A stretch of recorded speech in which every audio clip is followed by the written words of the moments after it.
Hi guys, welcome to another KamicarzCreations video. Today we're going to have a bit of a look at taking the tank out of the UC Torana. Be very similar to LHLX. We're going to remove the straps, the tensioning straps out of the back of it. Look at where the fuel line is and the return line, and disconnect the fuel sender wire, and then slowly drop the tank out. She's pretty empty at the moment, which is good. But the reason I'm taking it out is because it has been leaking, and I'm a bit worried about the filthy fuel in there. Even the lines, I'm taking it out. I'll probably blow the lines out before I hook them up to the new fuel cell. Bought this little beauty. I think they were originally known as like a holly red and holly blue. This is an Aeroflow design. I think it only does about 7 psi, something like that, but she's a meaty, heavy little unit. Got to mount that in the back of the tank, and I've made a little aluminium bracket to mount that. Once I move the tank out, the floorboard for the boot, and fix that into position. But I'll pull it out and work out where the holes are going to go. I've bought some 6AN black braided line, a heap of AN fittings, but I'll show you those at the end of the video. And once they all come, because I haven't received them yet, we will hook it all up, and I'll do another video once I hook it up and show you how it's all working. Before I get started on this project, make sure you subscribe. I usually leave it to the end, but if you subscribe to my channel and subscribe to my videos, I get a bit more airplay. Comment on my videos, have some input. So comment in YouTube, and tick that little thumbs up like button. It all helps. It all helps promote the videos up the list so they get a bit more viewing. That's going to help me out heaps. I haven't been around lately because I've been working on, especially on the Torana sites, I've been working on the new beast that I bought. So if you get a chance, go back through my videos and have a look at the little RA Celica that I bought. Which is a twin turbo super motor in it, just for a bit of fun. Still passionate about my Toranas, really love my UC, looking forward to building my LHLX, but this little treat is a winner. Anyway, go back and have a look at some of my videos and make sure you subscribe. I'm going to bite the bullet today and pull the old tank out. As you can see up under there, there's been a fair bit of leakage, a lot of rubbish, dirt, grime hanging around. Got to undo those 2 tank straps and undo a couple of pipes. There is one of the pipes up there, this one up here I think, that is causing me a fair bit of the grief with the leakage, and that's where most of the fuel seems to be lying around. But it looks like there's been a bit coming out of the top of the tank as well. So I think it's definitely time to go, and I want to get that fuel cell organised. We have a look up the back here.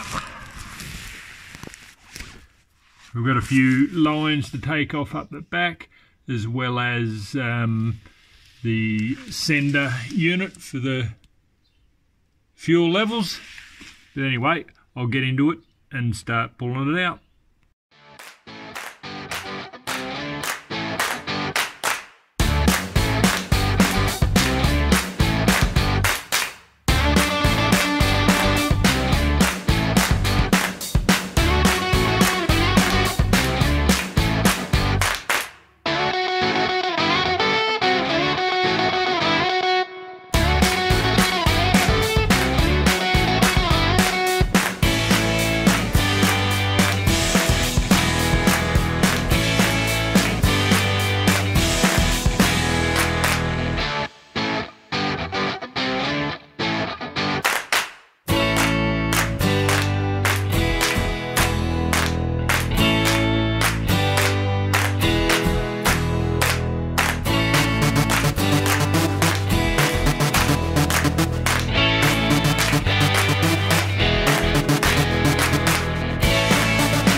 Well, that was a little bit more difficult than I expected, mainly because of the bolts up the back that drop the straps down.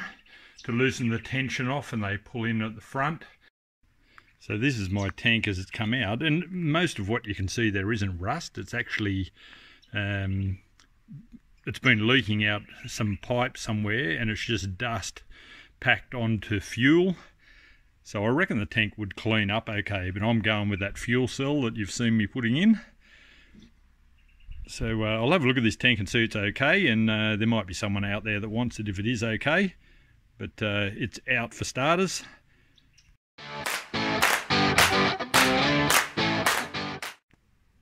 Well, in the cleaning process I found the little culprit. This had a little crack in it, which seems to be the return line.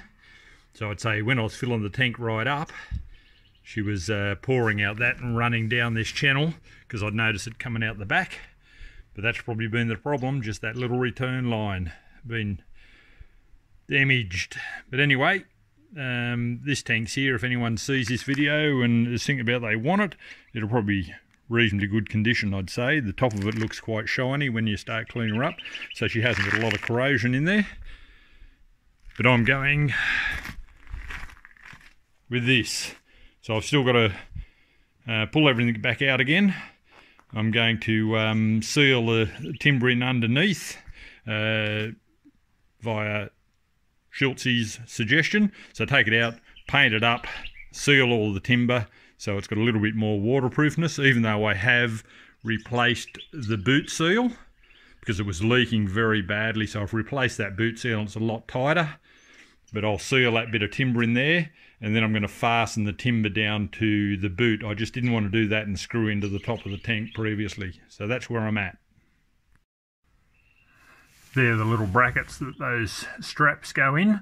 They hook in under there, and then they run up to the back. You can see that bolt hole on that side, and on, over on this side.